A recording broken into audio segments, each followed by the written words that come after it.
Hi, we're the Coronado Cougar cheer team, and Thursday is our night. Operation Football is next.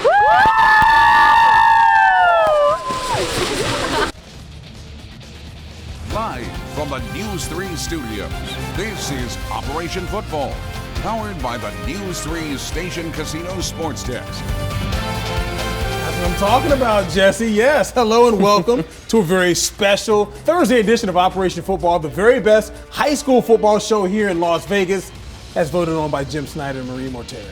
He's Jesse Merrick, I'm Brian. Hey, I like it, man. Even on Thursdays, though, too, they bring it. It's their night. That's what I'm talking about. I like that. It's their night. Hey, different day, same strong sports team. Amber Dixon at Centennial High School, where two 6-1 squads, Palo Verde and Centennial, battled it out for Northwest League supremacy. So, Amber, I am very interested to see who are the top dogs. Well, I would say that this is perhaps the top game of the week we've had this season. A back and forth affair with a little bit of controversy and a whole lot of scoring. The Centennial Bulldogs look to hand the Palo Verde Panthers their first Northwest League loss.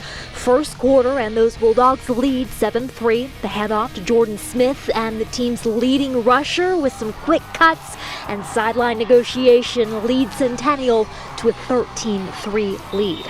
Third quarter, and Palo Verde pulls out some trickeration. Quarterback Palmyro hits Luca Moriello to Adrian Ellis, who makes a one-handed catch and takes it to the house for a 36-35 Palo lead. Centennial's coach would argue that was an illegal forward pass, though, but the Bulldogs would score the next two touchdowns. Colton Tenney with the quarterback keep and leap, and then another Jordan Smith run to seal the deal. Centennial wins 50-36. Couple hundred yards rushing from you tonight, 2 touchdowns, including the one to ice the game. What did you think of your own performance?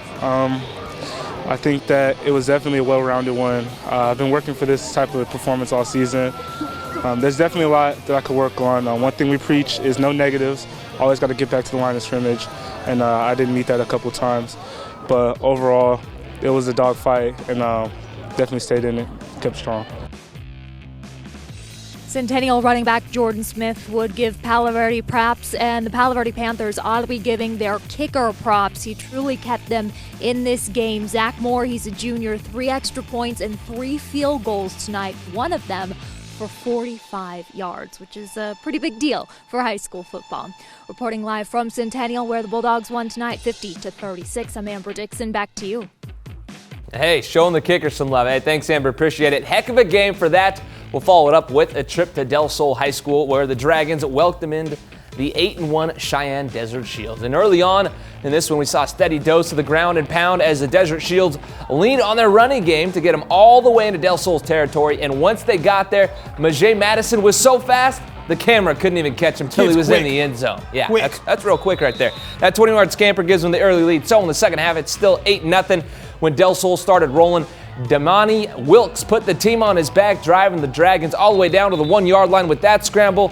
And in that massive humanity, he'd score a couple plays later to finish it off. But Cheyenne had a little something extra. Devontae Armstrong getting rid of that thing like it was a hot potato, hits Anthony Egnor for the tutty on the quick pass, and it's 16-8. He'd add another for good measure, dropping the dime right to Ravion Brown. Whoo! Defender all over him, but it ain't no thing. Desert Shields stay hot, winning this one 32-8, and they clinch the 3A Sunset League title and get the first round bye that comes with it.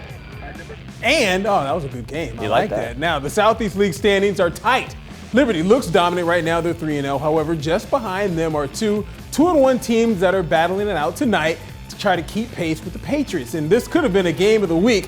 Foothill hosting the Green Valley Gators. Second half, the Falcons, Coy Riggin to James Mitchell up top. Ooh, all right, nice little touchdown, little pitch and catch. You got to like that. Foothill cruising along, though, until the Gators, D would change everything. Rolling right, still rolling. Uh-oh, I think I may have forgot something. Woo-hoo. The football. Going back the other way. How about this? This scooping, you can look at a kid with number 11 with his hand on his helmet, like, oh my goodness, that actually happened.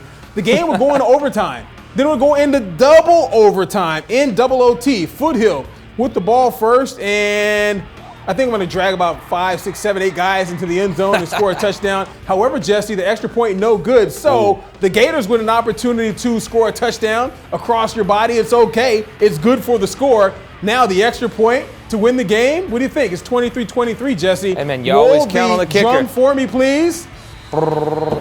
It's good. The Green Valley Gators get the upset win in double OT. The humanity, the hilarity, 24-23. We always find a way. We always have. We had our team together. You know, I kept telling everybody to keep their head up.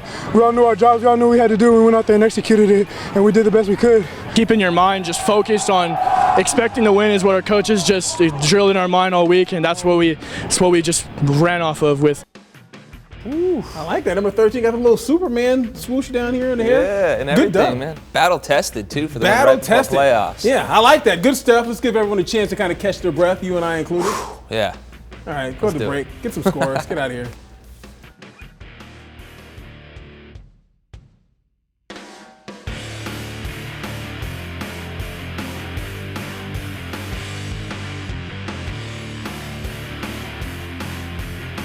Hi, we're the Palo Verde Cheerleaders, and Operation Football will be right back.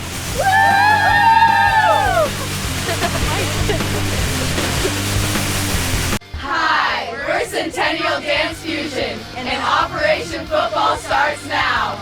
All right, Dance Fusion. Dance Fusion, I like that. Dance Fusion. Welcome back to our extra special Thursday version of Operation Football. You know this guy, Jesse Merrick. I'm still just Brian Salmon.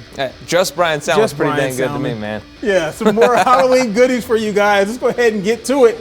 Our Thursday Night Lights game of the week on our sister station, My LVTV. Legacy, the Longhorns, undefeated Desert Pine, the Jaguars. Legacy not intimidated on the road versus the top team. Evan Olias to Aaron Holloway. Longhorns up 7-0. The Jags will tie it at the half. And then in the third quarter, RJ Tagatasi to Brandon Thomas. Desert Pines up 14-7. Then the Longhorns were tied at 14, but Javonte Barnes, that speed for sure, right up the gutter. Yes, 21-14, and that's how the game would end. Desert Pines remains undefeated with a tight dub over Legacy. All right, to Eldorado and Vegas we go. This is a kicker-friendly show. Why not give Brian Botras some love for the leg? 45-0 Vegas. Yeah, it's that kind of night. Then with a minute left, the announcer out there at the game saying they're going to kneel it to run this thing out, but Sean Hansen ain't about that life. He's looking for style points, and he's got his eyes set on 6 more. Put all of them up on the board. You know, Brian, I wasn't a math major, but I believe if you add them all together, you'd get 52-0 Vegas. Woo! Did Vegas win? Yes. Oh, okay. Just by a little. All right. Chaparral, the Cowboys taking on the Coronado Cougars in this one. The Cougs, they would get out the gate and attack quickly. Number 13, Keegan Tharp with the dart to Matthew Orlando. Yeah, that's a touchdown. Number 21 gets in there. He should feel happy about that. He's excited. You score a touchdown, you should be happy. The Cowboys would bounce back, just like Dallas did versus the Eagles this past week. Number 8, Damari White, just over the outstretched arm to Ipu Taululi. This kid can run a little bit. That's a touchdown. All right, so the Cowboys got their touchdown, but Coronado would come right back. Tharp again. This kid has got a beautifully placed ball to. Dropping dimes. Yes, Andrew Montez, he drops the dime. And guess what? Who drops the dub in this one? Well, I think you may see the scoreboard coming up here, or maybe you don't. Chaparral. Yeah, 0-0. I'm going to say someone won that game. Yes, I'm going to say someone won that game. And someone may have won these games, too, that we're going to show you the scoreboards of. Come on back.